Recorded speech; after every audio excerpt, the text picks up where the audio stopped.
Bonjour Jessica, merci de nous accueillir aujourd'hui dans ta boutique L'Office. Ça me fait plaisir, merci d'être ici. Donc, qu'est-ce qui t'a poussé à vouloir t'orienter vers une clientèle plus masculine?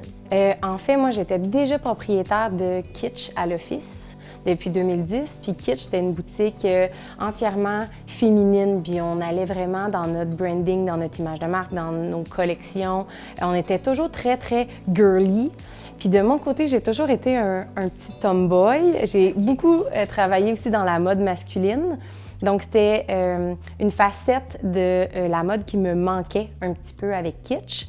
Puis, on recevait aussi beaucoup de demandes quand on avait, par exemple, des chums qui venaient magasiner avec leurs blondes, des frères, des pères même. Ils nous demandaient toujours « C'est tellement beau ici, vos compagnies sont tellement belles, allez-vous avoir de l'homme? » Puis l'ambiance de Kitsch, c'était tellement féminin qu'on se voyait mal introduire de l'homme là-dedans.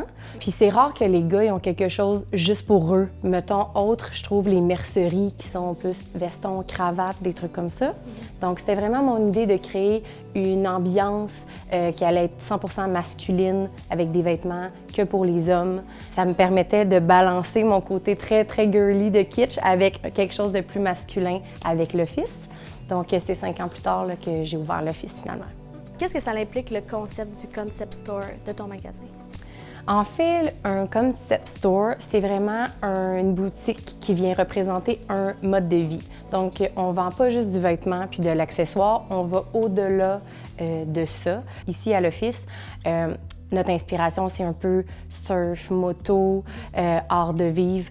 Donc, on a inclus dans la boutique, par exemple, des œuvres d'art, des artistes québécois. On vend des casques de moto, des gants de moto, des bottes de moto.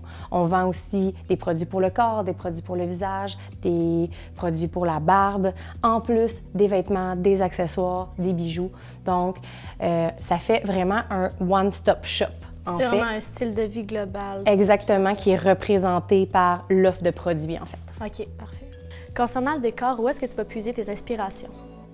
J'ai toujours aimé les années 70, le côté un peu plus industriel. Okay. Puis quand on a trouvé le local ici, j'ai tout de suite eu un coup de cœur et on ne savait pas qu'il y avait du plancher de bois franc puis des murs de briques derrière. On avait un doute, mais tout était recouvert. Je voulais une boutique pour hommes qui allait être masculine, dans laquelle les gars allaient se sentir à l'aise. Donc, je voulais quelque chose d'intime. Donc, l'usage du noir, par exemple, c'est un local qui est très grand, qui est vaste, que les plafonds sont hauts. Donc, en utilisant le noir, ça vient rapetisser un peu le local, ça vient rendre le plus cosy. La chaleur aussi de la brique, les textures, on utilise l'acier, la brique, le bois. Fait que le local, il vient vraiment complémenter toute la boutique, puis même vient vraiment les ramener vêtements. le thème. Oui, puis en même temps, c'est un espace où je pense qu'on se sent bien puis où on aime juste être, ce qui est quand même non négligeable quand on veut que les clients reviennent magasiner. On veut qu'ils aient envie de venir, on veut qu'ils se sentent bien, on veut qu'ils trouvent ça beau, on veut qu'ils se sentent inspirés quand ils repartent. Donc, on sait déjà que tu es voisine avec le Faro. D'où est-ce que c'est venu la liaison entre le Faro et ta boutique L'Office? On a développé des relations d'amitié, puis c'est sûr que nos commerces, juste en termes, je pense, d'image de marque, ils se ressemblent avec la décoration, avec la clientèle, avec tout ça. Puis eux, ils ont beaucoup d'étudiants qui étudient de l'autre côté. Moi, j'essaie d'aller chercher cette clientèle étudiante-là. Puis on se disait que ça serait vraiment le fun, éventuellement, de faire une porte où les clients pourraient passer, un peu comme on voit souvent à Montréal, justement, là, les boutiques s'associent avec des cafés, des restaurants, puis ils partagent des locaux ensemble. Puis on est vraiment content de l'espèce de synergie que ça crée entre nos commerces puis pour nos clientèles. Et surtout, on le voit beaucoup là, à la mi-session, à la fin de session, quand les étudiants là, ils ont le cerveau qui bout de l'autre côté, là, ils laissent leurs choses là, viennent juste se dégourdir un peu les jambes ici, ils viennent voir la nouveauté, ils viennent jaser un petit peu. Ils viennent décrocher un petit peu. Ouais, souvent ils repartent avec un petit quelque chose puis ils retournent étudier. Ça leur fait une petite récompense pour étudier aussi fort, ils peuvent venir se récompenser ici. Sinon, au niveau obstacles, est-ce que tu as éprouvé certaines difficultés ou justement des obstacles depuis l'ouverture de ta boutique? Je te dirais que la majorité des obstacles que j'ai rencontrés ont été avant l'ouverture de la boutique. Okay.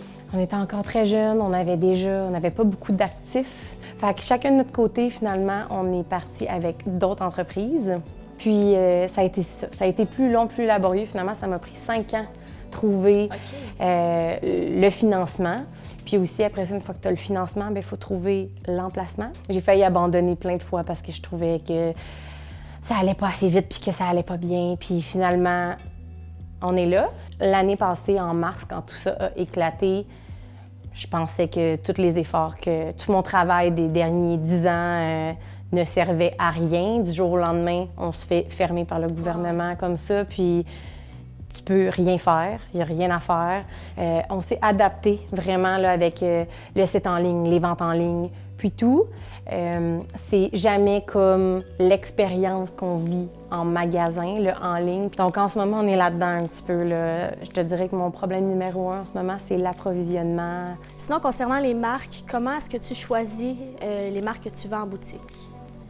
C'est sûr que comment la boutique est faite, j'ai vraiment plus envie de mettre les tendances et la qualité des produits avant les marques. Donc, on essaie vraiment plus d'y aller avec le style, mais aussi avec la fourchette de prix. On essaie d'aller chercher des compagnies qui vont avec nos valeurs d'entreprise. Puis la clientèle est de plus en plus souciante aussi de ce qu'elle achète. Les gens veulent acheter, ils veulent de la qualité, ils veulent que leurs items leur durent plus longtemps. Ils vont acheter de façon aussi plus consciencieuse, dans le sens où ils vont s'acheter des coups de cœur qui savent qu'ils vont aimer puis qu'ils vont porter longtemps. Puis si en plus on est capable de leur offrir des trucs qui sont faits ici ou qui sont faits de façon éthique, bien à ce moment-là, c'est encore plus gagnant. Sinon, pour finir l'entrevue, qu'est-ce que tu donnerais comme conseil à un nouvel entrepreneur?